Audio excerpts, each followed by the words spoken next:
Hadirin disilakan duduk kembali.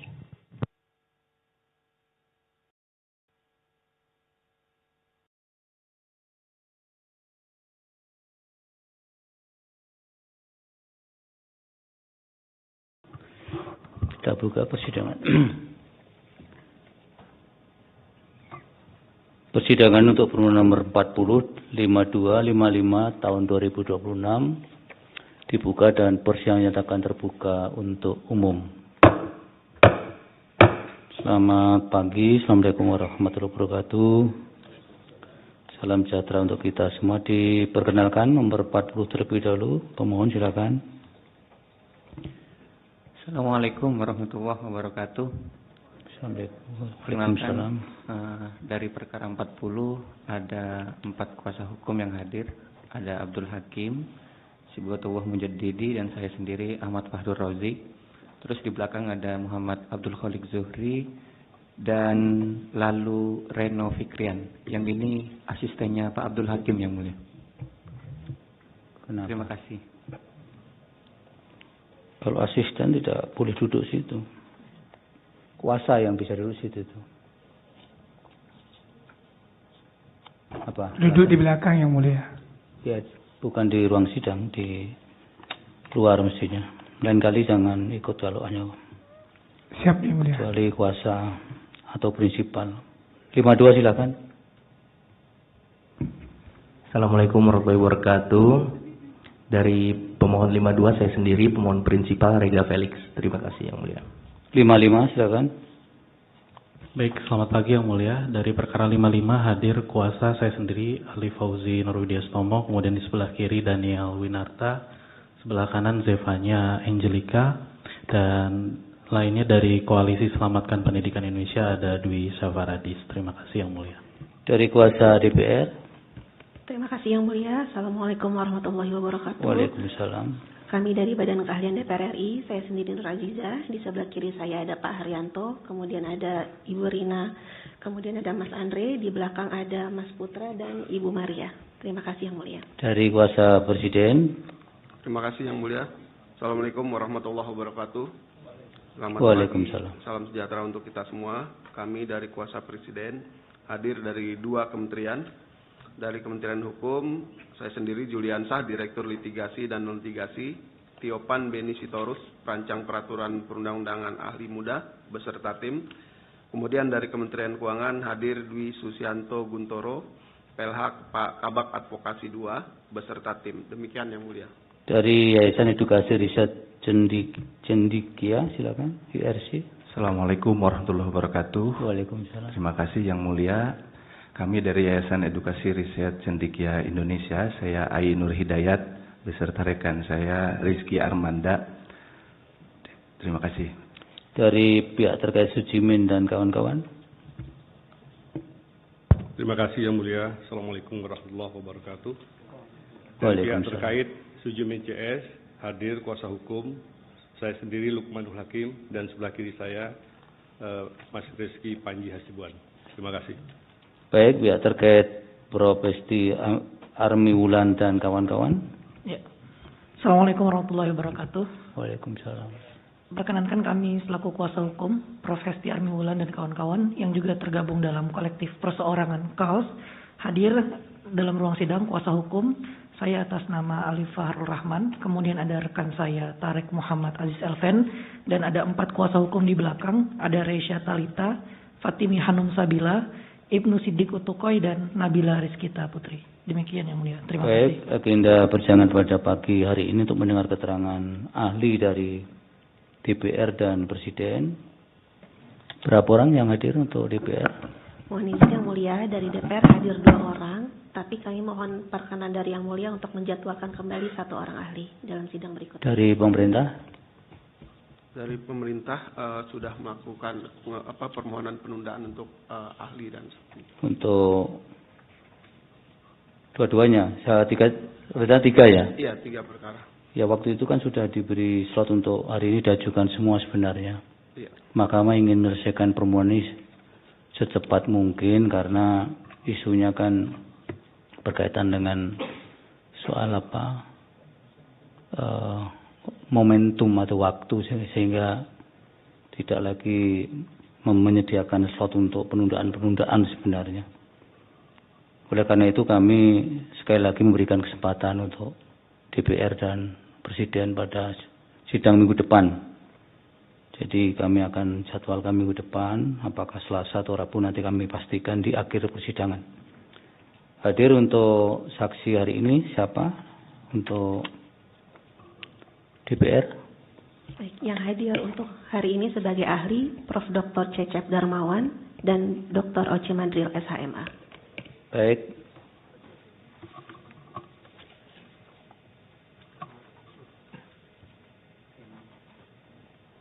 Silakan, Prof. Cecep dan Dr. Oce maju untuk mengucapkan sumpah terlebih dahulu sebelum memberikan keterangan, dan akan dibantu Yang Mulia Bapak Dr. Arsul Sani karena dua-duanya beragama Islam. Baik, ahli Profesor Dr. Cecep Darmawan, kemudian Pak Dr. Oce Madril, mohon bisa mengikuti sumpah ahli yang saya tuntunkan. Bismillahirrahmanirrahim. Demi Allah saya bersumpah sebagai ahli akan memberikan keterangan yang sebenarnya sesuai dengan keahlian saya. Baik, terima kasih. Baik, terima kasih Yang Mulia. Silakan kembali ahli dari DPR, siapa dulu akan didengar ini? Prof. Dr. Cecep terlebih dahulu. Prof. Cecep silakan di podium. Waktunya 10 menit, nanti bisa ditambah jika ada pertanyaan-pertanyaan. Silakan. Terima kasih pimpinan yang mulia. Assalamualaikum warahmatullahi wabarakatuh. Selamat pagi, salam sejahtera buat kita semua. Yang Mulia Ketua Majelis dan para Hakim Konstitusi Mahkamah Konstitusi Republik Indonesia, yang terhormat Wakil Pemerintah, Wakil DPR RI, para pemohon beserta kuasanya, serta hadirin yang sama-sama kita hormati. Perkenalkan saya Cecep Darmawan, Guru Besar dan Dekan Fakultas Pendidikan, Ilmu Pengetahuan Sosial Universitas Pendidikan Indonesia, menyampaikan keterangan sebagai ahli yang dihadirkan oleh DPR RI dalam perkara pengujian material Undang-Undang Nomor 17 Tahun 2025 tentang Anggaran Pendapatan dan Belanja Negara Tahun Anggaran 2026 terhadap Undang-Undang Dasar Negara Republik Indonesia Tahun 1945 yang terregistrasi dalam perkara nomor 52 /PUU strip nomor 24/2026. Keterangan yang saya sampaikan dalam persidangan ini didasarkan pada perspektif ilmu pendidikan, hukum pendidikan, kebijakan pendidikan, serta berbagai hasil penelitian ilmiah dan praktik internasional yang berkaitan dengan penyelenggaraan pendidikan dan pembangunan sumber daya manusia. Berdasarkan permohonan yang diajukan oleh pemohon, terdapat beberapa pokok persoalan yang berkaitan dengan kedudukan program makan bergizi dalam anggaran pendidikan, hubungan antara pemenuhan gizi peserta didik dengan tujuan pendidikan nasional, serta implikasi kebijakan anggaran pendidikan terhadap pemenuhan hak atas pendidikan. Oleh karena itu, sesuai dengan bidang keahlian saya, keterangan yang akan saya sampaikan tidak akan terlepas dari beberapa isu yang menjadi pokok pengujian dalam perkara aku, antara lain, 1. Anggaran makan bergizi dalam perspektif hukum pendidikan, khususnya terkait dengan hubungan antara amanat konstitusi mengenai anggaran pendidikan, pengaturan pendanaan pendidikan dalam peraturan perundang-undangan, serta posisi program makan bergizi dalam sistem pembiayaan pendidikan nasional. 2. Pendidikan sebagai satu sistem yang holistik, yang menempatkan peserta didik sebagai pusat proses pendidikan, sehingga pemenuhan kebutuhan dasar termasuk kebutuhan gizi memiliki keterkaitan dengan keberhasilan proses pembelajaran dan pencapaian tujuan pendidikan nasional. 3. Analisis ruang fiskal pendidikan dan kesejahteraan pendidik, khususnya mengenai hubungan antara peningkatan anggaran pendidikan tahun anggaran 2026 dengan pemenuhan tunjangan tenaga pendidik, bantuan operasional pendidikan, dan alokasi program makan bergizi. 4. Efektivitas program Indonesia Pintar, program makan bergizi, serta proporsionalitas alokasi anggaran bantuan pendidikan apabila dibandingkan dengan kebutuhan pengembangan dan revitalisasi infrastruktur pendidikan. Kelima, kajian ilmiah mengenai kesiapan kognitif peserta didik dan prestasi belajar khususnya terkait pengaruh penggunaan gizi terhadap konsentrasi, kemampuan belajar, perkembangan kognitif, dan peningkatan kualitas sumber daya manusia.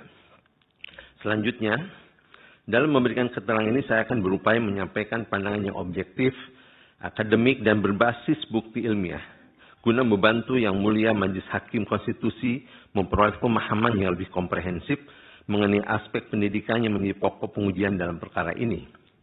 Namun sebelum memasuki pokok-pokok keterangan, ahli perlu menegaskan bahwa yang menjadi fokus kajian dalam perkara aku adalah program makan bergizi dalam perspektif konseptual, normatif, regulatif, dan kebijakan pendidikan. Dengan kata lain, yang dibahas ahli adalah idealisasi kebijakan MBG sebagaimana dirancang dalam kerangka hukum dan kebijakan negara, bukan praktik-praktik implementasi MBG yang terjadi di lapangan. Penegasan ini penting disampaikan karena ahli memahami bahwa dalam pelaksanaan MBG di lapangan ditemukan berbagai persoalan yang dalam beberapa kasus penyimpangan dari harapan dan cita-cita. Program makan bergizi yang sesungguhnya, yaitu berbagai laporan yang berkembang di masyarakat menunjukkan adanya persoalan makanan yang tidak layak konsumsi atau basi, persoalan higienis dan keamanan pangan, ketidaktepatan sasaran penerima manfaat, persoalan pengelolaan sampah, gangguan terhadap kegiatan pembelajaran, hingga dugaan penyimpangan dan korupsi dalam pengelolaan anggaran. Menurut ahli, berbagai kritik dan masukan tersebut harus dipandang sebagai bagian penting dari proses evaluasi kebijakan publik. Sebaik apapun tujuan dan program, apabila pelaksanaan tidak didukung oleh tata kelola yang profesional, transparan, akuntabel, maka program tersebut berpotensi menimbulkan persoalan baru yang justru menjauh dari tujuan awal yang ingin dicapai. Oleh karena itu, ahli tidak menutup mata terhadap berbagai persoalan implementasi MBG yang terjadi selama ini. Tetapi dalam perkara aku, ahli memfokuskan pembahasan pada aspek desain kebijakan, dasar hukum, rasionalisasi pendidikan, dan politik anggaran. Karena itulah menjadi objek pengujian konstitusional dalam perkara ini. Yang Mulia Ketua Majelis dan para Hakim Konstitusi, Mahkamah Konstitusi Republik Indonesia, Wakil Pemerintah, Wakil DPR, serta para pemohon dan kuasanya yang kami hormati, persoalan pertama yang ahli sampaikan ialah terkait anggaran program makan bergizi dalam perspektif hukum pendidikan. Dalam perkara aku, salah satu pokok persoalan yang dipersoalkan oleh para pemohon adalah mengenai dimasukkannya MBG ke dalam ruang lingkup anggaran pendidikan. Untuk menjawab persoalan ini, menurut pendapat ahli, perlu dilakukan penelaahan dan perspektif hukum pendidikan dengan memperhatikan aspek konstitusionalitas, kebijakan legislasi, politik anggaran, serta sistem pembiayaan pendidikan nasional. 1. Konstitusi dan anggaran pendidikan. Dalam pasal 31 ayat 4 Undang-Undang Dasar Negara Republik Indonesia tahun 1945 menegaskan bahwa negara memprioritaskan anggaran pendidikan sekurang-kurangnya 20% dari anggaran pendapatan dan belanja negara serta dari anggaran pendapatan dan belanja daerah untuk memenuhi kebutuhan penyelenggaraan pendidikan nasional. Menurut ahli, norma konstitusi tersebut secara tegas mengatur mengenai kewajiban negara untuk mengalokasikan anggaran pendidikan paling sedikit sebesar 20% dari APBN dan APBD. Akan tetapi, ketentuan tersebut tidak mengatur secara rinci mengenai bentuk program, jenis pembiayaan, maupun rincian penggunaan anggaran pendidikan. Dengan demikian, konstitusi itu memberikan jaminan mengenai besaran minimal anggaran pendidikan, namun tidak menentukan secara limitatif komponen-komponen yang harus atau tidak boleh dimasukkan dalam anggaran pendidikan. Penentuan mengenai penggunaan anggaran pendidikan selanjutnya menjadi ranah kebijakan hukum pembentuk undang-undang, open legal policy, yang dijalankan oleh pemerintah dan DPR dalam rangka memenuhi kebutuhan penyelenggaraan pendidikan nasional. Kedua, pentingnya penguatan dalam undang-undang yang bersifat lex specialis.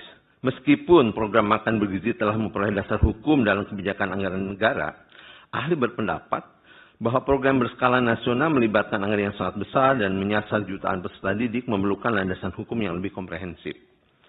Saat ini pengaturan program makan bergizi itu tercantum dalam ketentuan berikut, yaitu pasal 22 ayat 3 Undang-Undang Nomor 17 Tahun 2025 tentang APBN 2026, bahwa anggaran pendidikan sebagaimana dimaksud pada ayat 1 termasuk untuk pendanaan operasional penyelenggaraan pendidikan. Penjelasannya, bahwa pendanaan operasional penyelenggaraan pendidikan termasuk program makan bergizi pada lembaga yang berkaitan dengan penyelenggaraan pendidikan, baik umum maupun keagamaan. Menurut ahli, pengaturan program makan bergizi ini tidak cukup hanya dicantumkan dalam penjelasan Undang-Undang Nomor 17 Tahun 2025 tentang anggaran pendapatan dan belanja negara tahun anggaran 2026. Untuk menjamin kepastian hukum dan keberlanjutan program diperlukan pengaturan yang lebih kuat melalui undang-undang yang bersifat lex spesialis atau instrumen hukum lain yang secara khusus mengatur program makan bergizi. Pengaturan yang lebih komprehensif tersebut penting untuk pertama memberikan kepastian hukum mengenai tujuan, ruang lingkup, dan sasaran program. Kedua, menjamin keberlangsungan program dalam jangka panjang sehingga tidak bergantung pada perubahan kebijakan tahunan. Ketiga, mengatur secara jelas mekanisme pembiayaan dan pertanggungjawaban penggunaan anggaran. Keempat, memperjelas kewenangan lembaga-lembaga yang terlibat dalam pelaksanaan program. Dan kelima, memperkuat sistem pengawasan, akuntabilitas, dan evaluasi pelaksanaan program. Ketiga, politik anggaran dan posisi program makan bergizi dalam sistem anggaran pendidikan. Dalam negara demokratis, kebijakan anggaran merupakan hasil dari proses politik anggaran yang dilakukan melalui mekanisme konstitusional antara pemerintah dan DPR. Besaran maupun proporsi anggaran suatu program pada dasarnya dipengaruhi oleh prioritas pembangunan nasional, kondisi fiskal negara, serta kebutuhan masyarakat yang berkembang dari waktu ke waktu. Dalam konteks itulah, maka program makanan bergizi merupakan salah satu kebijakan publik yang diprioritaskan oleh negara dalam rangka membangun sumber daya manusia. Menurut ahli, pengembangan kebijakan program makan bergizi itu harus didasarkan pada prinsip-prinsip sinergi antara program pendidikan, keberpihakan kepada peserta didik, efektivitas penggunaan anggaran, dan orientasi pada peningkatan kualitas sumber daya manusia. Dengan demikian, program makan bergizi ini seharusnya ditempatkan sebagai bagian dari strategi pembangunan pendidikan yang lebih luas dan terintegrasi. Menurut ahli, perdebatan yang berkembang mengenai program makan bergizi sesungguhnya tidak semata-mata menyangkut apakah MBG itu merupakan bagian dari pendidikan atau bukan bagian dari pendidikan. Persoalan yang lebih substansi justru terletak pada politik anggaran, yaitu bagaimana negara menentukan prioritas dan proporsi penggunaan anggaran pendidikan. Dalam berbagai praktik internasional, model penganggaran program makan sekolah itu sangat beragam. Di beberapa negara, program makan sekolah itu bisa ditempatkan pada anggaran pendidikan dan anggaran-anggaran non-pendidikan. Oleh karena itu, menurut ahli, persoalan pokok bukan terletak pada apakah dana MBG itu dimasukkan ke dalam anggaran pendidikan atau tidak, melainkan apakah proporsi anggaran yang dialokasikan itu telah sesuai dengan prioritas kebutuhan pendidikan nasional. Dalam konteks itulah, maka distribusi anggaran pendidikan itu harus dievaluasi agar tetap proporsional dan berbasis kebutuhan real di lapangan, termasuk kebutuhan peningkatan kualitas guru, kesejahteraan pendidik dan tenaga kependidikan, peningkatan mutu pembelajaran, penguatan sarana dan prasarana pendidikan, serta pemenuhan kebutuhan peserta didik. 4. Posisi program makan bergizi dalam komponen pembiayaan pendidikan. Untuk memahami posisi program makan bergizi dalam sistem pembiayaan pendidikan nasional, perlu merujuk pada Peraturan Pemerintah Nomor 48 Tahun 2008 sebagaimana telah diubah dengan Peraturan Pemerintah Nomor 18 2022 tentang pendanaan pendidikan. Di pasal 3 dinyatakan bahwa pendanaan pendidikan itu terdiri dari biaya pendidikan yang meliputi biaya satuan pendidikan, biaya penyelenggaraan dan atau pengelolaan pendidikan, dan biaya peserta didik. Sementara biaya satuan pendidikan itu terdiri dari biaya investasi, yaitu biaya investasi lahan pendidikan, biaya investasi selain lahan pendidikan. Ada biaya operasi, yaitu terdiri dari biaya operasi personalia dan biaya non personalia. Jadi biaya personalia dan biaya non personalia, kemudian bantuan biaya pendidikan dan beasiswa. Waktunya sudah habis, mungkin langsung kesimpulan, Ali. Ya. Terima kasih Majelis Hakim. Kesimpulannya. Jadi catatan akademik mengenai perbaikan tata kelola MBG dan prioritas pendidikan. Sebelum mengakhiri keterangan ini, ahli memandang perlu menyampaikan beberapa catatan akademik sebagai bentuk masukan konstruktif terhadap pengembangan kebijakan MBG ke depan.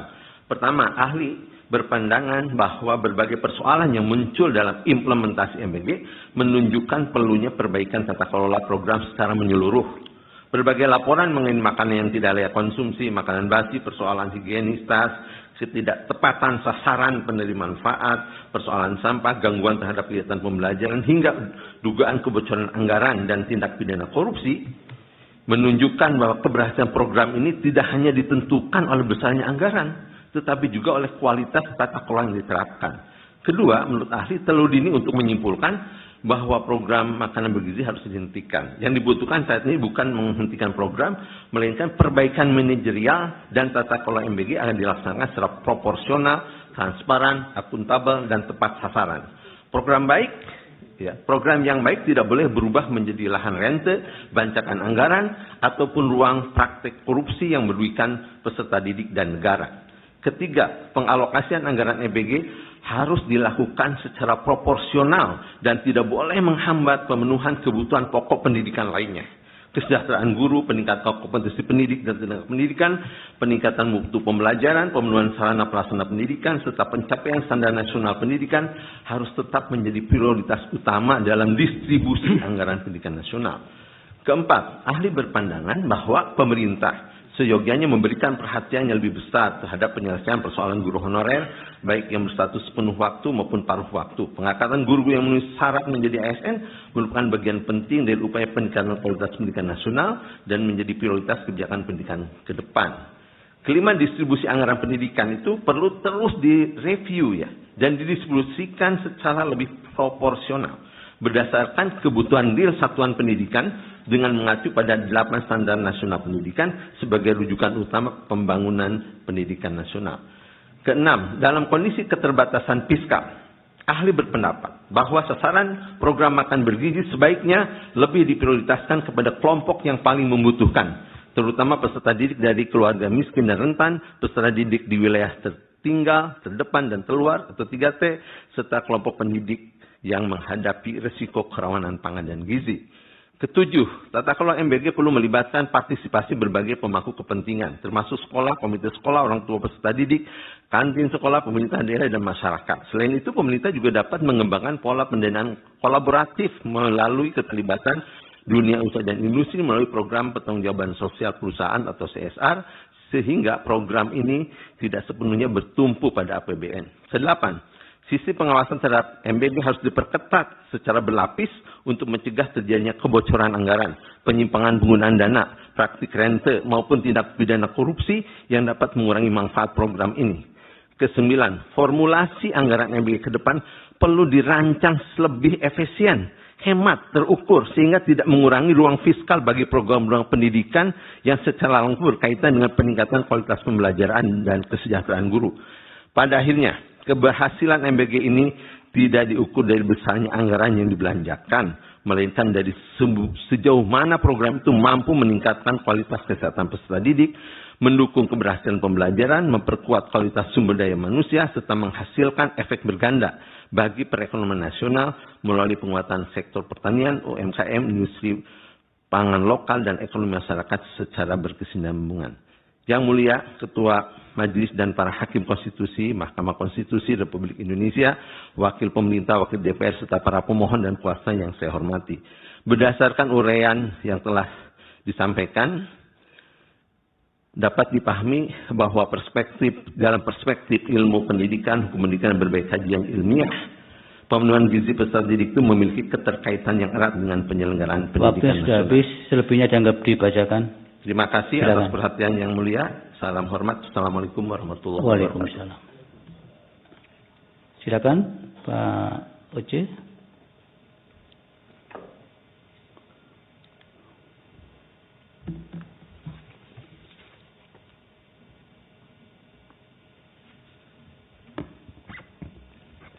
Assalamualaikum warahmatullahi wabarakatuh. Waalaikumsalam. Salam damai sejahtera bagi kita semua. Yang mulia Ketua, Wakil Ketua, dan anggota Majelis Hakim Konstitusi Republik Indonesia. Berkaitan dengan pengujian konstitusionalitas Undang-Undang Nomor 17 Tahun 2025 tentang APBN Tahun 2026, maka ahli akan menyampaikan hal-hal berikut. Pertama, berkaitan dengan isu mandatory spending. Bahwa konsep mandatory spending dalam penganggaran adalah pengeluaran wajib pemerintah atas program yang diatur oleh konstitusi atau sebuah undang-undang. Mandatory spending biasanya terkait dengan program langsung yang berkaitan dengan pencapaian tujuan negara kesejahteraan atau welfare state, antara lain kesehatan dan pendidikan yang telah ditentukan dalam regulasi, kemudian ditetapkan sebagai program mandatory spending atau program mandatori yang harus dijalankan oleh pemerintah. Di Indonesia, mandatory spending dapat dilihat dalam ketentuan pasal 31 ayat 4 Undang-Undang Dasar 1945 yang berbunyi negara memprioritaskan anggaran pendidikan sekurang-kurangnya 20% dari APBN serta dari APBD untuk memenuhi kebutuhan penyelenggaraan pendidikan nasional. Rumusan demikian sudah jelas dan tidak membuka adanya kemungkinan penafsiran lain. Dalam doktrin hukum dikenal adagium interpretatio caesar in claris yang bermakna apabila suatu norma sudah jelas, maka penafsiran tidak diperlukan lagi karena maknanya sudah dapat dipahami langsung dari bunyi teks tersebut. Ketentuan mandatory spending anggaran pendidikan ini telah berapa kali diuji oleh Mahkamah Konstitusi, misalnya dalam putusan nomor 13 PU 6 2008, MK menegaskan ketentuan 20% anggaran pendidikan dalam APBN merupakan ketentuan konstitusional yang harus dipenuhi oleh pemerintah dan DPR. Dengan demikian, negara wajib memprioritaskan anggaran pendidikan sekurang-kurangnya 20% dalam APBN dan APBD. Selama anggaran pendidikan masih berada di bawah 20%, pasti bertentangan dengan konstitusi. Berkaitan dengan APBN, pasal 23 ayat 1 dan 2 Undang-Undang Dasar 1945 mengatur APBN sebagai wujud dari pengelolaan keuangan negara ditetapkan setiap tahun dengan undang-undang dan dilaksanakan secara terbuka dan bertanggung jawab untuk sebesar-besarnya kemakmuran rakyat. RUU APBN diajukan oleh Presiden untuk dibahas bersama DPR dengan memperhatikan pertimbangan DPD. Berdasarkan ketentuan di atas, pemerintah dapat menjalankan APBN setelah mendapatkan persetujuan dari DPR dalam bentuk undang-undang. Dengan kata lain, persetujuan DPR terhadap APBN diusulkan oleh pemerintah merupakan kuasa, bukan hanya sekedar konsen. Maka sepanjang usulan pemerintah mengenai anggaran pendapatan dan belanja negara disetujui oleh DPR dan disahkan melalui undang-undang, maka APBN tersebut harus dianggap sebagai sebuah regulasi yang konstitusional. Undang-undang APBN mempunyai karakter yang berbeda dengan undang-undang pada umumnya, diantaranya bersifat penetapan atau basicing dan enmarlis yang hanya berlaku 1 tahun. Isu kedua, meskipun konstitusi mengatur mandatory spending, namun tidak diatur mengenai komponen anggaran pendidikan, Undang-Undang nomor 20 tahun 2003 tentang Sikdiknas juga tidak mengatur detail mengenai komponen anggaran pendidikan tersebut. Hanya terdapat pasal 49 ayat 1 yang mengatur dana pendidikan selain gaji pendidik dan biaya pendidikan kedinasan dialokasikan 20% dari APBN dan minimal 20% dari APBD. Ketentuan tersebut dalam putusan MK nomor 24 PUU 5 2007 ditegaskan dalam putusan tersebut bahwa gaji pendidik seharusnya harus diperhitungkan dalam penyusunan anggaran pendidikan. Bahwa dengan dimasukkannya komponen gaji pendidikan dalam perhitungan anggaran pendidikan menjadi lebih mudah bagi pemerintah bersama DPR untuk melaksanakan kewajiban memenuhi anggaran pendidikan sekurang-kurangnya 20% dalam APBN. Dengan demikian dapat disimpulkan bahwa anggaran pendidikan merupakan anggaran yang meliputi keseluruhan komponen pendidikan yang saling terkait, bahkan termasuk gaji pendidik yang pada awalnya itu tidak termasuk. Kemudian pasal 1 angka 3 Undang-Undang Sikdiknas menyatakan sistem pendidikan nasional adalah keseluruhan komponen pendidikan yang saling terkait secara terpadu untuk mencapai tujuan pendidikan nasional. Dalam undang-undang tersebut ditemukan beberapa unsur pendidikan, di antaranya peserta didik, tenaga kependidikan, satuan pendidikan formal, non-formal, informal, pembelajaran, evaluasi pendidikan, sumber daya pendidikan, dan sebagainya. Apabila dikaitkan dengan APBN, maka komponen anggaran pendidikan merupakan keseluruhan komponen pendidikan yang saling terkait secara terpadu untuk mencapai tujuan pendidikan nasional tersebut. Ketiga, berkaitan dengan isu program makan bergizi gratis, bahwa dalam rangka pemenuhan program pemenuhan gizi nasional yang merupakan perwujudan hak asasi manusia yang dijamin dalam Undang-Undang Dasar, pemerintah menerbitkan Peraturan Presiden nomor 115 tahun 2025 tentang tata kelola penyelenggaraan program makan bergizi gratis. Perpres ini mendefinisikan program MBG sebagai program prioritas nasional untuk memberikan makanan bergizi secara gratis yang tepat sasaran dan bertujuan untuk meningkatkan kualitas sumber daya manusia melalui peningkatan status gizi pada kelompok sasaran. Salah satu sasaran program MBG adalah peserta didik pada jenjang pendidikan usia dini, dasar, menengah, pendidikan umum, kejuruan, keagamaan, pendidikan layanan khusus, dan pendidikan pesantren. Tujuan pemberian makan bergizi gratis ini adalah meningkatkan kualitas sumber daya manusia. Tolak ukurnya diukur dari dua hal. Pertama, tepat sasaran, dan kedua, adanya peningkatan status gizi pada kelompok sasaran. Bahwa tujuan meningkatkan kualitas sumber daya manusia senafas dengan tujuan pendidikan nasional sebagaimana ditegaskan dalam pasal 3 Undang-Undang 20 tahun 2003 tentang Sekdiknas. Program makan bergizi gratis yang diperuntukkan bagi peserta didik merupakan bagian dari tujuan pendidikan dari komponen anggaran pendidikan.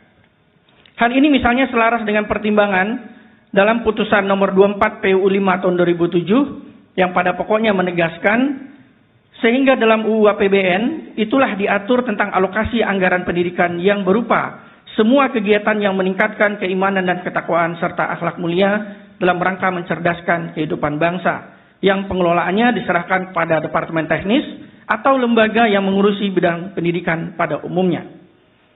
Dengan demikian, Yang Mulia Majelis Hakim Konstitusi dapat disimpulkan, pertama, bahwa penganggaran APBN yang dilakukan melalui prosedur peraturan perundang-undangan dan kemudian telah memenuhi mandatory spending 20% dari anggaran pendidikan merupakan APBN yang konstitusional.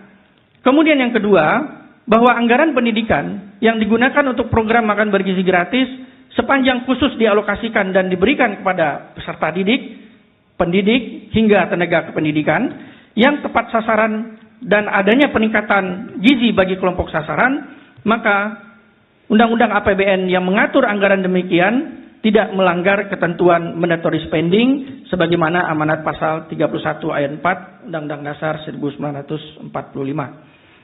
Demikian keterangan ahli ini disampaikan kepada Yang Mulia Ketua, Wakil Ketua, dan anggota Hakim Konstitusi. Kami ucapkan terima kasih. Assalamualaikum warahmatullahi wabarakatuh. Waalaikumsalam. Dari DPR ada pertanyaan untuk ahli? Ada, Yang Mulia. Silakan. Terima kasih. Pertanyaan pertama untuk ahli Prof. Cecep Darmawan. Prof, bagaimana ahli dapat menerangkan atau ahli tadi telah menerangkan bahwa Undang-Undang Dasar tidak menentukan secara limitatif komponen pendidikan yang dapat dimasukkan ke dalam anggaran pendidikan, sepanjang program tersebut memiliki relevansi yang nyata dengan penyelenggaraan pendidikan nasional. Kemudian dalam konteks perkembangan kebijakan pendidikan global yang semakin menekankan pada student well-being dan human development, bagaimana ahli memandang posisi program MBG sebagai instrumen investasi pendidikan jangka panjang untuk mencapai tujuan pendidikan nasional dan mencerdaskan kehidupan bangsa. Kemudian, Prof, jika menyandingkan aspek kecukupan gizi dari peserta didik terhadap standar penyelenggaraan pendidikan, apa urgensi dari intervensi yang dilakukan pemerintah dalam memberikan pemenuhan gizi bagi peserta didik? Apakah kemudian ada dampaknya jika pemerintah mengabaikan pemenuhan gizi bagi peserta didik dalam mencapai tujuan penyelenggaraan pendidikan nasional tadi? Kemudian pertanyaan terakhir untuk ahli Prof. Cecep Darmawan. Dengan merujuk pada postur anggaran pendidikan dalam APBN tahun 2026, bagaimana pandangan ahli mengenai proporsionalitas alokasi untuk subfungsi pelayanan terhadap pendidikan terhadap kebutuhan infrastruktur pendidikan lainnya? Kemudian pertanyaan berikutnya kepada ahli Dr. Oce Madril. Pertanyaan pertama, ahli tadi telah menguraikan bahwa pasal 31 ayat 4 Undang-Undang Dasar 1945 itu mengatur besaran minimum anggaran pendidikan, namun tidak memberikan definisi yang rigid mengenai komponen apa saja yang termasuk dalam anggaran pendidikan. Dapatkah ahli menjelaskan lebih lanjut mengenai ruang kebijakan fiskal yang dimiliki oleh pembentuk undang-undang dalam menentukan komponen anggaran pendidikan? Kemudian, sebagai undang-undang yang memiliki karakteristik khusus, utamanya dalam menetapkan besaran budget yang diperlukan untuk penyelenggaraan pendidikan, bagaimana atau apa yang menjadi tolak ukur dari konstitusionalitas Undang-Undang APBN jika disandingkan dengan undang-undang pada umumnya? Terima kasih. Terima kasih Yang Mulia. Dari Presiden atau kuasa ada? Terima kasih Yang Mulia. Izin menyampaikan pertanyaan kepada dua ahli. Untuk yang pertama, Prof. Cecep, kami ingin memperoleh pandangan Prof. Prof, ada pandangan di luar bahwa anggaran gizi untuk siswa itu tidak tepat masuk dalam komponen anggaran pendidikan 20%. Nah, bagaimana pandangan Prof terhadap menyikapi pandangan dari luar tersebut? Kemudian bagaimana pandangan Prof, pandangan ahli memaknai esensi hak pendidikan di dalam konstitusi, khususnya di dalam pasal 31 ayat 2 dan pasal 31 ayat 3. Di dalam pasal 31 ayat 2 konstitusi menyatakan bahwa setiap warga negara wajib mengikuti pendidikan dasar dan pemerintah wajib membiayainya. Kemudian 31 ayat 3-nya, pemerintah mengusahakan dan menyelenggarakan sistem pendidikan dalam rangka mencerdaskan kehidupan bangsa. Bagaimana pandangan Prof untuk melihat apa sih esensi hak pendidikan sebagaimana mandat dalam konstitusi tersebut? Kemudian pertanyaan gabungan untuk kedua ahli, baik Prof. Cecep maupun Prof. Oce Madril, terkait dengan apa dampaknya jika anggaran gizi untuk siswa ini dikeluarkan dari komponen anggaran pendidikan 20%, dampak bagi siswa didik itu sendiri, dan dampak bagi capaian pendidikan Indonesia secara umum. Demikian Yang Mulia. Pemohon 40, silakan. Ada? Kami boleh nanya kedua-duanya Yang Mulia? Boleh. Iya, ke Prof. Cecep ya. Kami ingin meminta pandangan dari ahli ya, terkait bagaimana sih membaca prioritas komponen itu dalam sektor pendidikan. Mana yang, apakah MBG ini masuk sektor pendukung atau komponen yang bersifat primer gitu. Karena sekarang ini ada nih anggaran pendidikan 20% dari APBN. Tapi banyak peserta didik kita yang tanpa pendidikan dasar. Putusan MK nomor 3 tahun 2024 itu kan sudah memerintahkan ya. Dan pemerintah sendiri bilang hanya butuh 257 triliun itu. Nah, kalau dalam kondisi seperti itu kira-kira ahli apakah memungkinkan gitu ini digeser ke MBG sedangkan pendidikan dasar aja tidak terpenuhi secara gratis? Cukup? 52 silakan. Ini Yang Mulia, pertanyaan satu Yang Mulia untuk mana? Prof. Oce. Untuk Prof. Oce. Oce silakan. Mungkin dipersiapkan pertanyaan-pertanyaan itu. Yang Mulia. Silakan. Ahli, saya ingin bertanya ahli, memang benar secara formalistik bahwa mandatory spending sudah dipenuhi oleh pemerintah. Cuma pertanyaannya begini ahli, secara historis sebenarnya MBG ini adalah pembunuhan gizi, bukan kemudian pendidikan. Tetapi apa dasar konstitusional MBG ini kemudian dimasukkan kepada anggaran di pendidikan? Yang kedua, apakah identik pembunuhan gizi dengan pendidikan sehingga ini dimasukkan dalam kategori mandatory spending sesuai pasal 31 ayat 4? Terima kasih Yang Mulia. Ya. Silakan 52. Baik, terima kasih. Saya mau bertanya ke ahli Prof. Cecep ya. Pertama saya ingin menggali makna arti kata prioritas dalam pasal 31 ayat 4. Gini, kalau kita pakai logika ya sederhana, kita inferensikan kata prioritas pasti itu ada pemisahan mana yang prioritas dan mana yang tidak prioritas. Itu by logic seperti itu. Jadi otomatis akan ada batasan. Kalau tidak ada batasan maka tidak ada prioritas. Nah, yang mau jadi pertanyaan begini, sebenarnya apa sih prioritas pendidikan itu? Nah, apakah MBG ini bagian dari prioritas atau tidak? Karena begini, saya merujuk kepada OECD, itu ada pemisahan core educational purpose dan other educational related expenditures. Jadi ada pemisahan. Dan MBG itu ancillary service atau penunjang. Dia bukan komponen utama pendidikan. Nah, apakah makna prioritas ini berarti memisahkan mana yang esensial dan mana yang non-esensial itu. Nah, terus yang kedua, kalau kita melakukan pemisahan, bukankah kalau kita lepaskan dari mandatory spending MBG, ruang fiskal itu kan masih ada. Dalam artian begini, dia bisa di mata anggaran lain, atau bisa juga di anggaran pendidikan tapi 20% plus X%.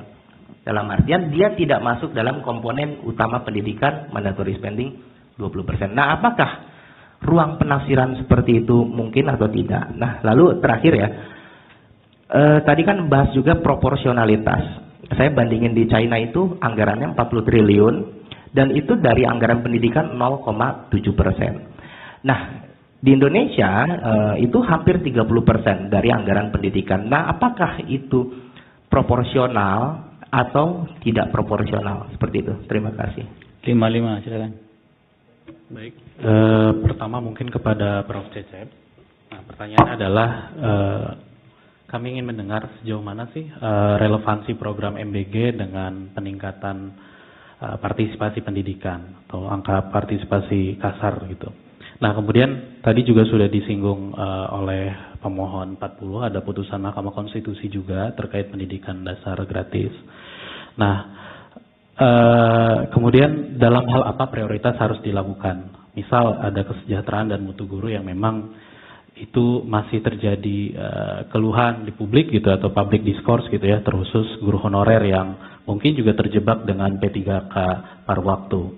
Nah, sedangkan anggaran pendidikan itu dibagi dengan 3 kementerian yang mengurusi bidang pendidikan, Kemendikdasman, Kemendikti-Saintek, dan Kementerian Kebudayaan. Nah, kemudian untuk MBG sendiri kan sudah ada Kemenko Pangan sendiri dan juga BGN. Nah, menurut ahli bagaimana secara ideal penganggarannya dan apa yang harus diprioritaskan? Nah, terkait program MBG, saya juga kan membaca juga tulisan daripada Prof gitu ya, bahwa harus ada ketika kebijakan itu menekankan pada regulatory impact assessment. Sejauh mana itu dipenuhi, Prof? Terima kasih. Dari Majelis Hakim. Izin Majelis satu lagi. Untuk mana? Prof. Oce. Oh, silakan. Pada Pak Oce Madril, pertanyaannya tadi disampaikan bahwa semua yang berkaitan dengan peningkatan keimanan dan ketakwaan serta akhlak mulia itu dapat dimasukkan ke dalam anggaran pendidikan. Yang kami tanyakan Pak Oce adalah bila seperti itu ya, contohnya imunisasi anak terhadap peserta didik, kemudian pemeriksaan kesehatan di sekolah, kemudian tablet penambah darah untuk remaja putri, apakah itu semua juga bisa masuk ke dalam anggaran pendidikan? Karena pada nyatanya itu sekarang masuk ke dalam anggaran kesehatan.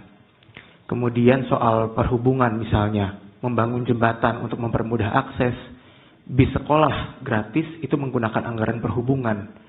Jadi kalau itu semua bisa masuk ke dalam mandatory spending 20%, di mana ruang-ruang fiskal lain untuk kesejahteraan guru, untuk pemajuan hal-hal yang berkaitan pokok dengan pendidikan sebagaimana tadi disampaikan Pak Cecep.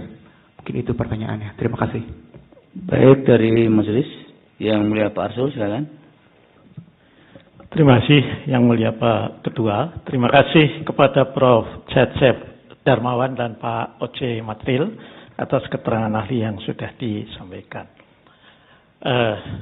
Para ahli ini saya tujukan kepada dua-duanya saja. Ya. Problem utama di banyak negara itu kan adalah di satu sisi ada keterbatasan kemampuan fiskal dari pemerintah masing-masing negara, ya. Kemudian di sisi lain begitu banyak government function yang harus dijalankan. Nah, saya kira dari sanalah sebetulnya ya isu-isu konstitusionalitas itu kemudian muncul ya. Karena kalau saya mencoba menelusuri ya apa yang ada di keterangan Presiden tentang katakanlah free school meal yang ada di negara-negara Skandinavia ya. Itu kemudian saya mencoba menelusuri apakah ada legal and constitutional issue di sana. Saya tidak menemukan. Saya tidak mengatakan tidak ada, tapi tidak menemukan. Kenapa? Karena ada ketercukupan fiskal ya untuk membiayai free school meal yang itu paling tidak ini menurut kuasa Presiden itu masuk dalam anggaran pendidikan. Jadi ada best practice-nya ya. Nah, tapi di banyak negara lain kalau kita baca misalnya Education at Glance yang diterbitkan oleh OECD itu, ya, ada problem-problem ketika terkait dengan keterbatasan fiskal, ya, ketika pemerintah harus melaksanakan apa yang disebut sebagai SOFOC, itu classification of the function of the government, itu, ya. Nah, karena ada keterbatasan fiskal itu, maka kemudian ada, kalau tadi bahasanya Pak Reka Felek, ada prioritas, ya. Dan itu juga disebutkan juga di dalam konsepnya OECD, itu ada misalnya kalau pendidikan ada primary services to education dan kemudian secondary services to education. Nah, saya ingin bertanya ini kepada kedua ahli. Bagi ahli, ya, sebetulnya MBG itu masuk dalam primary services atau secondary services? Ya. Nah, ini tentu jawabannya tergantung dari pemahaman ahli. Tadi Prof. Cecep dengan mengutip pada peraturan pemerintah itu kan sebetulnya mengindikasikan juga, ya, ada alokasi atau urutan services. Ini yang mana? Nah, jadi saya keluarkan dulu ini perdebatannya, apakah kemudian kalau itu dicandelkan di anggaran pendidikan itu konstitusional atau tidak, gitu loh. Tapi itu dulu, ya. Nah, dari situ baru kemudian saya ingin bertanya, gitu ya, ketika kemampuan fiskal itu terbatas, ya, sementara ada, katakanlah, primary services to education yang harus dijalankan oleh pemerintah. Dan kalau MBG itu bukan primary services, tapi secondary services to education, apakah kemudian pertanyaan saya, kalaupun itu, kalau ya menurut ahli, kalau menurut ahli itu tetap konstitusional, apakah itu konstitusionalnya utuh? Atau bersyarat? Nah, itu pertanyaan saya. Mohon pencerahan dari ahli, ya. Karena kan kalau kita mengikuti apa yang ada di mahkamah itu sejak awal itu kan tidak soal konstitusional atau inkonstitusional, tapi ada inkonstitusional secara bersyarat dan ada konstitusional juga secara bersyarat. Itu. Sekiranya itu saja pertanyaan saya, yang mulia Pak Ketua. Terima kasih. Baik, terima kasih Yang Mulia. Dilanjut, Prof. Guntur, silakan Yang Mulia. Ya, baik, terima kasih Yang Mulia Bapak Ketua. Terima kasih juga kepada para ahli, Prof. Cecep dan Pak Dr. Oce Madril atas keterangan keahliannya. Saya ada hal yang kaitannya dengan ya dua kata kunci saja sih sebetulnya, yaitu menyangkut yang selalu disebut dalam paparan Prof. Cecep, menyangkut prioritas dan proporsionalitas. Nah, apakah Prof. Cecep melihat bahwa dari segi prioritas, bagaimana Prof. Cecep bahwa melihat bahwa dalam kaitannya dengan prioritas ini, makan bergizi gratis ini mengambil porsi yang menempati posisi yang prioritas dibandingkan dengan aspek-aspek dalam sistem pendidikan. Apakah ini yang Prof. Cecep maksudkan bahwa karena Indonesia negara kita mungkin tertinggal misalnya dari aspek sumber daya manusia dibandingkan dengan negara-negara tetangga, dan mungkin berapa besar ketertinggalan kita sehingga program MBG ini saya lihat, karena menurut Prof. Cecep ini ini adalah konstitusional dan semuanya ini sejalan dengan perspektif ya hukum pendidikan yang Prof. Cecep kemukakan tadi. Itu dari segi dari segi prioritasnya, dan kemudian dari segi proporsionalitasnya. Nah, bagaimana Prof. Cecep bahwa ini melihat dari segi proporsionalitasnya? Apakah itu dimungkinkan sebuah program yang mengintercept ya, kemudian pendidikan-pendidikan atau aspek pendidikan lain sehingga menempati proporsi yang lebih besar dibandingkan dengan unsur-unsur pendidikan lain atau komponen pendidikan lain, padahal konstitusi kita menyatakan bahwa dana pendidikan itu 20% dan memang ada kewajiban bagi negara untuk membiayai pendidikan dasar. Nah, apakah ini dari segi hukum pendidikan yang Pak Cecep pahami, ini dimungkinkan, dibolehkan seperti itu dari aspek proporsionalitasnya? Mohon ini ada penjelasan ya, perspektif yang mungkin bisa Prof. Cecep sampaikan. Kemudian untuk Pak Dr. Oce Madril, ini kaitannya dengan bahwa postur APBN kita ini tidak lagi menunjuk pada sektor, melainkan fungsi.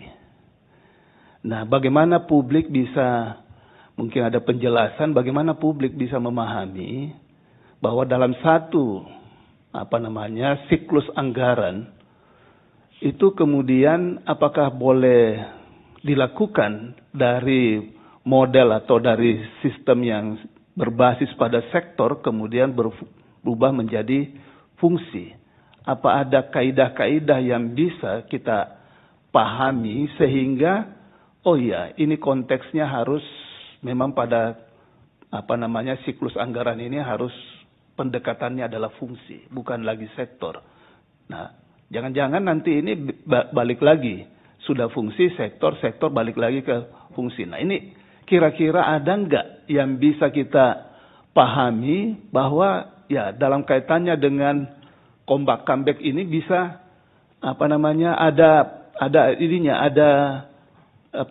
semacam kaidahnya gitu yang bisa dipahami oleh publik sehingga kita bisa kalau gitu memang sekarang fungsi berarti apa? Ya, semua yang kaitannya dari hulu ke hilir dalam kaitannya dengan untuk menciptakan sasaran pendidikan yang menuju pada meningkatkan keimanan dan ketakwaan serta akhlak mulia itu boleh dalam satu pos anggaran gitu. Ya, jadi itu ya mungkin bisa mungkin ada penjelasan yang bisa Prof. Oce sampaikan dalam kaitan ini. Barangkali itu dari saya Yang Mulia Pak Ketua, saya kembalikan Yang Mulia Pak Ketua. Terima kasih. Ya, terima kasih Prof. Yang Mulia Pak Ridwan, silakan. Baik, terima kasih Yang Mulia Pak Ketua. Dan terima kasih juga Prof. Dr. Cecep Darmawan dan Pak Dr. Oce Madril atas keterangan ahli yang sudah diberikan. Saya mungkin ke Prof. Cecep, Prof. Ini kan persoalan yang ketiga saya lihat di dalam apa yang tadi telah disampaikan oleh Prof. Nah, ini kan kalau kita lihat di sini Prof menyampaikan bahwa di dalam kaitannya dengan primary services ini dan juga mengenai prioritas ini Prof menyampaikan bahwa sebenarnya pendidikan dukungan yang utama itu ya sebenarnya ada pada kualitas pembelajaran. Nah, artinya merupakan bagian salah satu dari yang masuk di dalam ini memang persoalan kesejahteraan guru termasuk di dalamnya. Nah, di sini Prof menyatakan bahwa dukungan operasional itu masih terjaga. Nah, ini yang saya maksud. Bisakah Prof mungkin ada data, ya kemudian juga mungkin dengan penjelasan dari perspektif bahwa bukan semata-mata mengenai kualitas pembelajaran itu juga sudah berkaitan dia dengan kesejahteraan guru, kemudian juga penguatan kompetensi pendidik itu sendiri. Nah, mungkin ada data itu seperti apa? Mungkin bisa kita bandingkan. Apakah benar sih sebenarnya justru pendidik itu yang juga tidak kalah pentingnya dari dari makan bergizi yang kita mungkin dipersoalkan juga di dalam ini. Saya kira itu, Prof. Terima kasih. Baik, terima kasih. Yang terakhir Pak Daniel, silakan. Baik, terima kasih Yang Mulia Ketua. Terima kasih untuk kedua ahli, Bapak Profesor Dr. Cecep Darmawan dan Bapak Dr. Oce Madril. Pertanyaan saya untuk Pak Oce saja, tapi kalau Pak Cecep mau jawab boleh. Kalau kita cermati pasal 23 Undang-Undang Dasar 1945 itu, tadi juga Pak Oce sudah uraikan, ada karakteristik Undang-Undang APBN. Ya. Kita tahu bahwa undang-undang itu ada undang-undang yang dibentuk bersama, ya. Itu pasal 20, tapi khusus untuk pasal 23 ini kan sebenarnya ada satu istilah yang digunakan sini adalah APBN sebagai wujud dari pengelolaan keuangan negara ditetapkan. Ya. Ini kata ditetapkan setiap tahun dengan undang-undang. Jadi walaupun ditetapkan tapi dia bentuknya undang-undang. Nah, dalam pasal 23 ini kewenangan DPR sangat besar ya, khususnya hak budgeting itu. Sehingga kalau tidak mendapat persetujuan maka APBN yang lama yang akan digunakan. Dalam sejarah Republik ini saya kira hanya pada zaman Soekarno dulu. Yang RAPBN-nya ditolak kemudian Soekarno membubarkan DPR ya pada waktu itu. Nah setelah itu tidak pernah ada terjadi konflik terkait dengan APBN. Nah pertanyaan saya gini, tadi di keterangan ahli Pak Oce ada 3 istilah yang saya cermati sini. Ada mandatory spending, ada discretional spending, dan next interest ya. Nah kalau cermati putusan MK yang tadi sudah diuraikan terkait APBN, itu memang karena mandatory spending-nya itu. Nah pertanyaan saya adalah, apakah boleh MK masuk di luar mandatory spending? Kalaupun tidak masuk ataupun masuk ada batas-batasnya ataukah tidak? Nah ini saya kira penting karena kalau kita lihat perdebatan terkait Undang-Undang APBN pada awal-awal di MK itu kan sebenarnya salah satu isu yang diangkat adalah soal mandatory spending. Ya. Nah kalau MK boleh masuk atau tidak, kira-kira batasnya sejauh mana? Yang kedua, terkait discretional spending dan net interest ini, apakah ini juga dikenal di Indonesia? Itu saja dari saya mulai Pak Ketua. Terima kasih. Baik, itu untuk Prof. Cecep dan Bapak Dr. Oce. Karena pertanyaan-pertanyaan ini saling beririsan, lebih baik dijawab sekaligus saja, tidak usah satu persatu. Silakan, supaya waktunya lebih ringkas.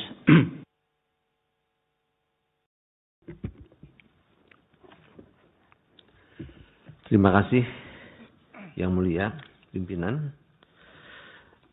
Ini pertanyaannya banyak sekali, ya. Luar biasa sebetulnya. Meskipun substansinya banyak sekali keterkaitan, betul Pimpinan. Saya coba urai beberapa hal ya. Pertama, ini dari DPR. Bagaimana ya soal kaitan limitasi 20% anggaran pendidikan dalam Undang-Undang Dasar itu. Dan apakah ini kaitan dengan gizi, kemudian postur anggaran pendidikan di 2026.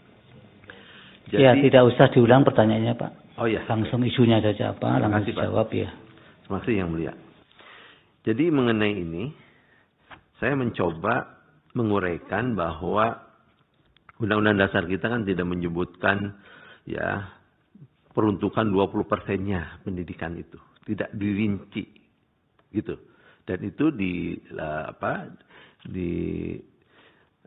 dipenuhi gitu ya, yang 20% itu untuk apa saja, nah dijabarkan melalui fungsi-fungsi pendidikan. Itu satu ya. Yang kedua, soal gizi. Jadi kalau soal gizi, saya kutip nih pandangan-pandangan misalnya dari UNESCO ya. Bahwa menurut UNESCO itu antara people, process, and place itu ya itu adalah bagian ya Global Happy School Framework. Jadi kalau demikian, maka pandangan UNESCO ini memiliki relevansi yang kuat dalam sistem pendidikan nasional. Ya, jadi pendidikan itu dipahami sebagai satu sistem yang bertujuan mengembangkan seluruh potensi anak, maka pemenuhan gizi peserta didik itu tidak dapat dipandang sebagai faktor yang berada di luar pendidikan. Sebaliknya, gizi merupakan salah satu prasyarat pedagogis yang memungkinkan peserta didik mengikuti proses pembelajaran secara optimal. Jadi peserta didik yang mengalami kelaparan, kekurangan gizi, gangguan kesehatan akan mengalami hambatan dalam berkonsentrasi, memahami materi pelajaran, dan berpartisipasi dalam proses pembelajaran. Sebaliknya, peserta didik yang memperoleh asupan gizi yang memadai akan memiliki kesiapan belajar yang lebih baik sehingga mampu menerima dan mengolah informasi secara efektif. Oleh karena itu, menurut ahli, pemenuhan gizi ini ya memiliki hubungan langsung dengan keberhasilan proses pendidikan. Dari sisi itu. Nah, kedudukannya ya menurut ahli ini bisa disetarakan dengan komponen pendukung pendidikan lainnya. Nah, di beberapa pertanyaan tadi dinyatakan apakah ini soal primary ya atau secondary. Itu ya, atau apakah MBG ya ada dalam konteks rezimnya anggaran pendidikan atau di luar anggaran pendidikan. Satu, kalau soal tadi MBG dimasukkan di anggaran pendidikan, gitu ya, itu tergantung kepada kebijakan anggaran negara masing-masing. Kalau kita ingin memasukkan ke situ, dan itu bagian tadi yang penting, ya penting bagian dari pemenuhan gizi misalnya anak, maka prioritasnya adalah anak-anak yang sangat membutuhkan itu. Tidak harus seluruhnya. Ya, soal prioritas. Jadi pertanyaan apakah ini juga menyangkut primary atau secondary, ya? Saya melihatnya begini. Bagi anak-anak yang memang membutuhkan gizi yang layak, yang baik, gitu ya, dan anak-anak yang memang butuh itu, ya dia menjadi primary. MBG itu jadi primary, ya. Sebaliknya bagi anak-anak yang memang tidak membutuhkan, ya, gitu, ya dia tidak jadi primary. Jadi itu tergantung kita memandang dari sisi ya untuk siapanya pemenuhan gizi itu. Oleh karenanya saya melihat bahwa yang banyak dipersoalkan adalah apakah dana 20% itu ya dikurangi oleh MBG ataukah justru ya MBG-nya harus di luar atau MBG-nya harus di luar dana pendidikan gitu kan pertanyaannya. Tergantung satu politik anggaran pemerintah sendiri. Kalau mau dimasukkan ke anggaran pendidikan, maka prioritaskan standar nasional pendidikan yang 8 itu. Tapi MBG bisa menjadi priority bagi kelompok-kelompok yang rentan. Gitu. Ya, kecuali bagi kelompok yang sudah mapan tadi ya, siswanya juga memang gizinya sudah baik, ya tidak usah dulu diberi MBG. Ya, itu satu poin. Nah, berikutnya saya ingin juga mengomentari ya. Nah, ini menarik nih. Jadi, apakah MBG itu prioritas ya yang sifatnya esensial ataukah MBG itu tadi masih bagaimana proporsional? Memang dua hal. Tadi sudah jelas soal proporsionalitas. Jadi pemenuhan 8 standar dulu tuh prioritaskan.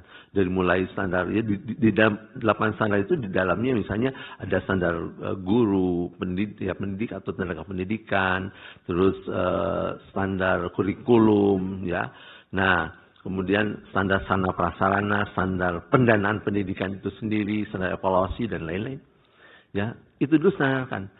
Nah, sembari tadi MBG menurut saya jangan dikeluarkan dulu dari dana pendidikan, tapi MBG bisa jadi dia dana pengiring untuk ya anak-anak yang tadi diprioritaskan.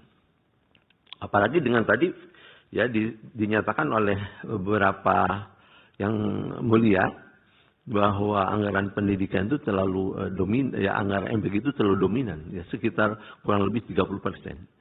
Jadi saya sepakat bahwa MBG-nya tetap, tapi prioritas, gitu kan? Prioritas, jangan sampai betul terlalu besar 30% itu. Kemudian, nah dengan begitu, apakah dukungan operasional masih terjaga? Kalau data yang kami peroleh ya, hitung-hitungan, misalnya soal tunjangan guru ASN ya, dan seterusnya. Dari sisi itu memang relatif terjaga, Majelis.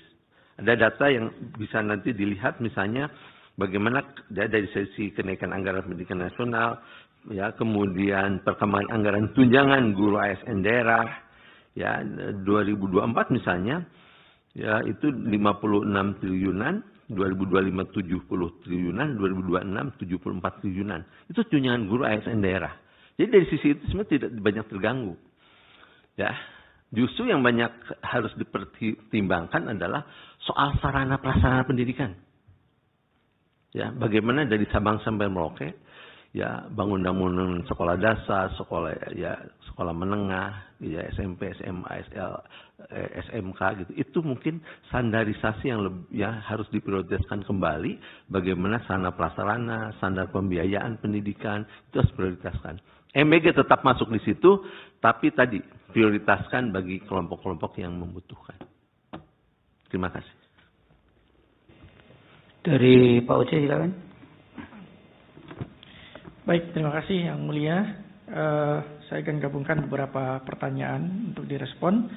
Pertama berkaitan dengan, saya mulai dulu dengan karakteristik Undang-Undang APBN yang di dalam konstitusi diatur dalam pasal 23. Dan kalau dibandingkan dengan undang-undang yang lain yang berlaku secara umum, kita dapat merujuk pada pasal 20. Nah, memang ada beberapa perbedaan yang mulia.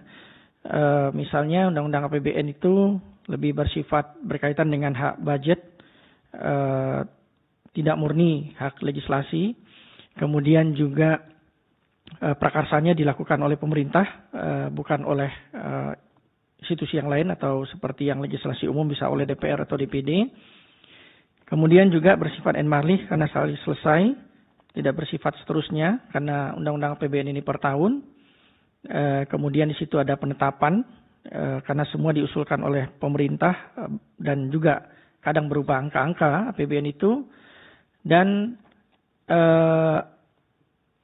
konsekuensinya juga berbeda. Kalau ada RUU umum yang tidak disetujui maka tidak dibahas lagi, tapi RUU APBN kalau nggak setujui maka berlaku APBN sebelumnya, tahun sebelumnya. Pelaksanaannya juga dengan Perpres, tidak menggunakan PP sebagaimana undang-undang pada umumnya. Nah, ini beberapa karakteristik khusus dari Undang-Undang APBN untuk menjawab pertanyaan Yang Mulia dan Yusmik dan DPR juga tadi pertanyaan yang hampir sama. Ada karakter yang membedakan antara Undang-Undang APBN dengan undang-undang yang lain. Kemudian juga Undang-Undang APBN itu kita tahu ada lampiran-lampiran yang itu ada angka-angkanya, mungkin norma atau pasalnya juga tidak terlalu banyak seperti undang-undang yang berlaku secara umum. Nah, pertanyaan berikutnya, bahwa memang Undang-Undang APBN memiliki karakter khusus dan berbeda dengan undang-undang yang lain. Pertanyaan berikutnya adalah, apakah MK boleh masuk untuk pengujian? Batas-batasnya seperti apa? Kalau kita lihat sejarah pengujian Undang-Undang APBN, ini sudah dimulai dari tahun 2005, dan memang pengujian yang menarik adalah tentu saja pengujian berkaitan dengan apakah APBN itu mengakomodir mandatory spending yang ada di dalam konstitusi, khususnya anggaran pendidikan. Dan kalau kita lihat sejak tahun 2005, misalnya putusan 012 2005 dan seterusnya, ini juga di beberapa putusan awal Mahkamah kemudian mempertimbangkan soal ruang fiskal, keterpenuhan bertahap dari 20% itu. Saya mengutip tadi putusan 13 tahun 2008, di mana di situ memang Mahkamah membatalkan soal anggaran pendidikan karena anggaran pendidikannya di bawah mandatory spending atau 15,6%. Nah, di sini kalau kita lihat, maka tolak ukurnya tentu menurut saya pertama adalah apakah anggaran yang ditetapkan dalam APBN itu, walaupun itu berupa angka-angka, tetap bisa diuji oleh Mahkamah Konstitusi, apakah melanggar mandatory spending. Jadi mungkin hal yang sifatnya objektif di dalam atau yang sifatnya kuantitatif yang bisa menjadi tolak ukur adalah soal persentase mandatory spending apakah terpenuhi apa tidak sesuai beberapa putusan MK yang menguji soal anggaran pendidikan. Berikutnya saya ingin mengutip putusan 83 PUU 11 tahun 2013, di mana di situ berkaitan dengan anggaran bagaimana negara kemudian menjamin ganti rugi kepada korban-korban lumpur lapindo ya, secara sederhana demikian.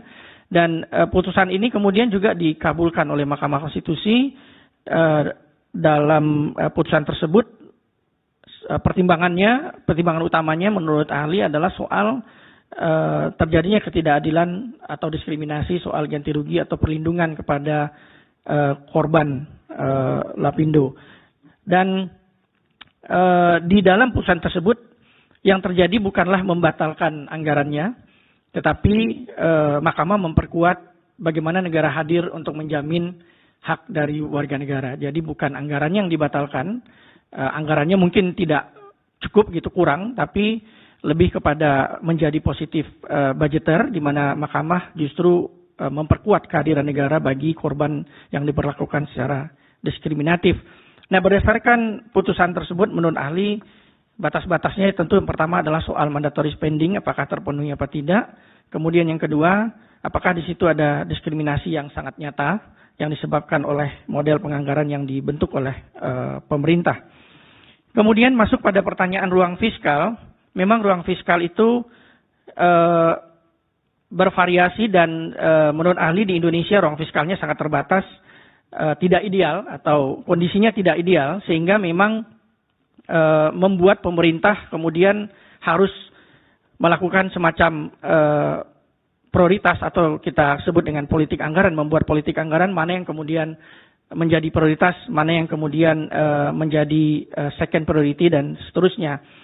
Ahli tadi sepakat dengan apa yang disampaikan oleh Prof. Cecep bahwa memang ukuran prioritas atau tidak, karena kondisinya tidak ideal, maka menjadi juga tidak ideal ketika kita membuat ukuran mana yang prioritas, mana yang tidak. Karena akan sangat banyak argumentasi yang melingkupi soal pilihan-pilihan politik anggaran tersebut. Tetapi menurut ahli, anggaran program makan bergizi gratis itu dapat diterima sepanjang memang program tersebut dia menjadi primary, sepanjang itu dialokasikan untuk pihak-pihak yang membutuhkan. Nah, dalam hal demikian, kita tentu saja bisa merujuk bahwa pemenuhan aspek gizi bagi pihak-pihak yang membutuhkan tersebut juga bagian dari pemenuhan HAM di pasal 28B, setiap anak berhak untuk tumbuh dan berkembang dan seterusnya, kemudian 28C, soal hak pemenuhan kebutuhan dasar. Jadi dalam cara pandang demikian, maka ruang fiskal yang terbatas itu sepanjang diperuntukkan bagi mereka yang membutuhkan dan itu berhubungan dengan kebutuhan dasar, maka menurut ahli itu dapat dikatakan sebagai bagian dari tujuan konstitusi untuk pemenuhan hak asasi manusia. Dan prioritas yang diberikan kepada mereka yang membutuhkan adalah bagian dari politik anggaran untuk mewujudkan intervensi negara dalam welfare state. Kemudian bagaimana dampaknya jika anggaran program makan bergizi gratis itu dibatalkan atau dikeluarkan? Maka menurut ahli, kalau itu terjadi maka 20% anggaran pendidikannya tidak akan tercapai. Karena sekarang kita menggunakan pendekatan fungsi ya, sebagaimana tadi pertanyaan yang mulia Guntur Hamzah.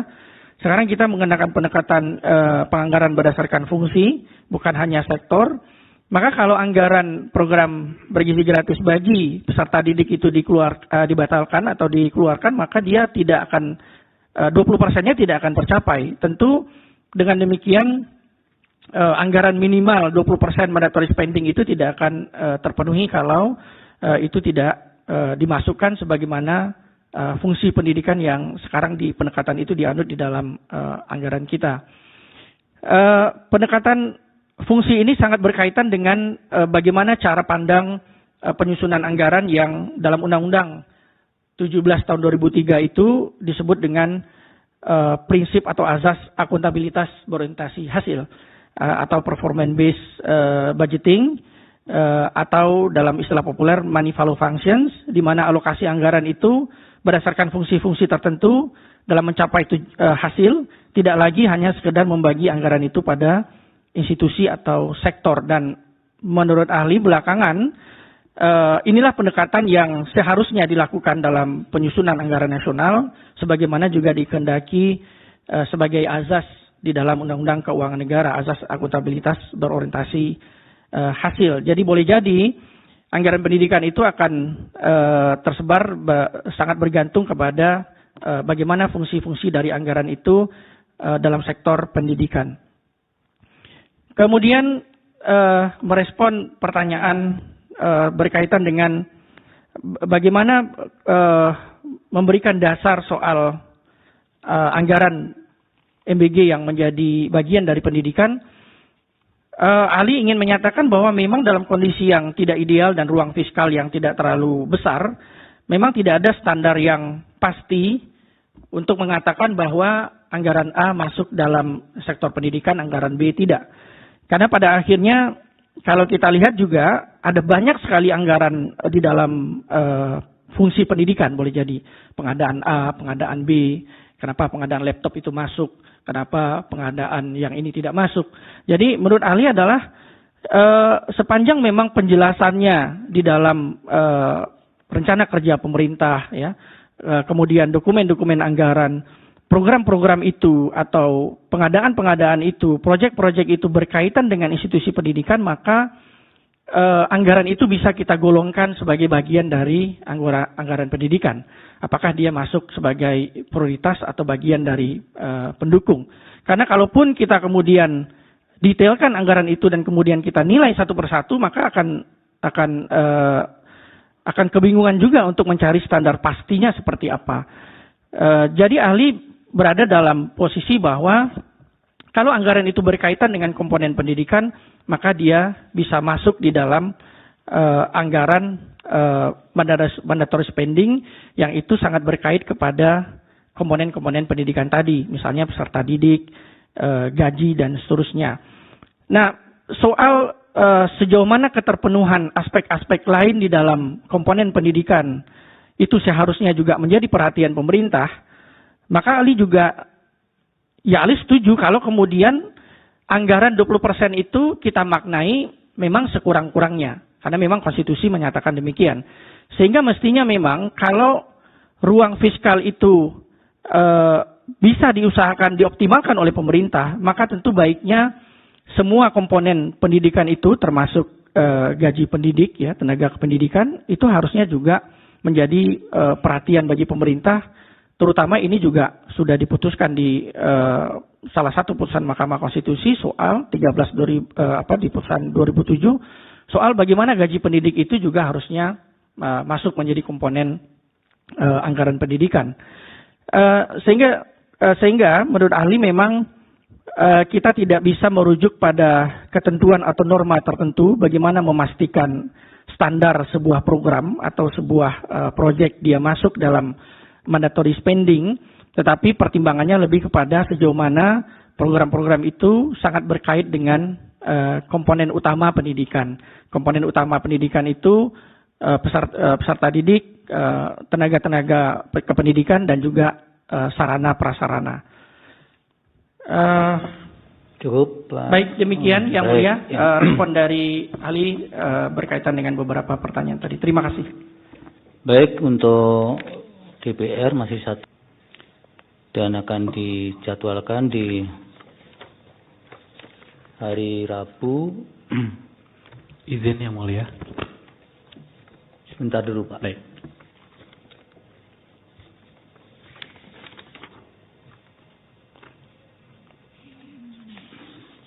Tanggal 1 Juli ya. Pukul 10.30 waktu Indonesia Barat. Kemudian keterangan ahli dan CV-nya sudah diterima mahkamah 2 hari kerja sebelum persidangan diselenggarakan. Dan dari keterangan tambahan pemerintah juga belum diserahkan, yang kemarin minta ditambahkan Pak. Ya, Pak Iliansyah. Jangan ngangguk-ngangguk saja Pak. Siap. Ya, sedang menunggu data. Kalau ngangguk-ngangguk itu nggak tercover di risalah sidang. Harus ada intonasi suara. Sedang menunggu data dari kementerian Ya. lembaga lain. Ditunggu ya Pak ya. Baik, apa dari pemohon 55 tadi? Baik, dua hal tadi. Yang pertama tadi sudah disinggung oleh majelis terkait keterangan. Nah, DPR juga kami mohon untuk diberikan. Kemudian yang kedua terkait kesempatan untuk mendengarkan ahli atau saksi. Nah, kami mohon pertimbangan karena ini sejalan juga dengan concern majelis bahwa terkait momentum, kemudian enmalah, karakteristik UAPBN, dan kemudian perkembangan lebih lanjut adalah di tanggal 15 Juni kemarin, BGN itu rapat bersama dengan Komisi 9 DPR dan itu digelar secara tertutup. Dan kami mendapatkan informasi bahwa anggaran MBG juga diusulkan untuk mengambil dari anggaran pendidikan. Maka kami minta di 2027 itu untuk ya. 2007 untuk dipertimbangkan untuk sama-sama diberikan kesempatan yang sama seperti pemohon perkara 45, Kesempatan yang sama seperti apa maksudnya? 40, 45 dan 55 karena kami sekali kesempatan yang sama. Iya. Enggak ya, kebetulan Anda memang saksi. kemudian tepat waktu. Betul. Kalau ada yang tidak tepat waktu, memang peraturan Mahkamah Konstitusi membenarkan diberi kesempatan satu kali lagi. Nah, oleh itu warning untuk DPR dan pemerintah, jika minggu depan tidak mengajukan, kami akan lewatkan kesempatan itu dan kami akan tutup dengan kesimpulan dan merupakan sidang terakhir. Baik, kemudian terima kasih untuk Prof. Cecep dan Pak Oce. Mudah-mudahan keterangannya bermanfaat bagi majelis dalam mempertimbangkan permohonan ini. Baik, sekali lagi kami tegas ulang untuk sidang berikutnya Rabu 1 Juli 2026 pukul 10.30 waktu Indonesia Barat. Agendanya mendengar keterangan ahli dari DPR 1 orang dan 3 dari Presiden dan kesempatan terakhir. Sidang selesai dan ditutup. Hadirin dimohon berdiri. Yang mulia Majelis Hakim Konstitusi meninggalkan ruang persidangan.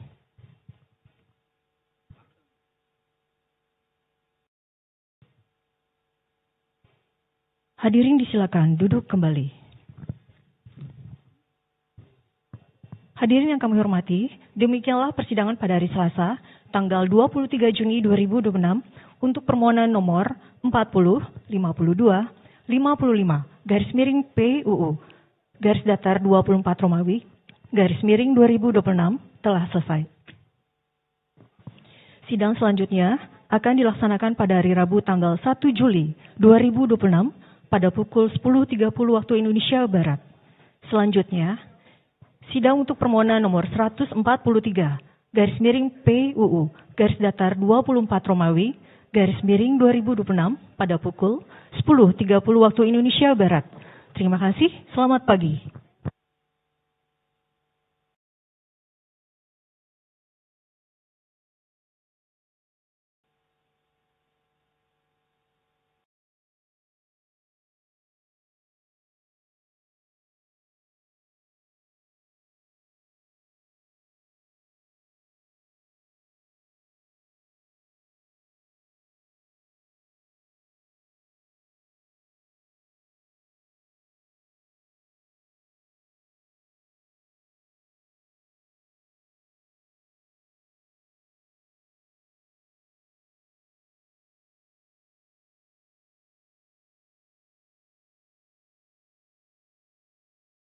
Download Tribun X sekarang, menghadirkan lokal menjadi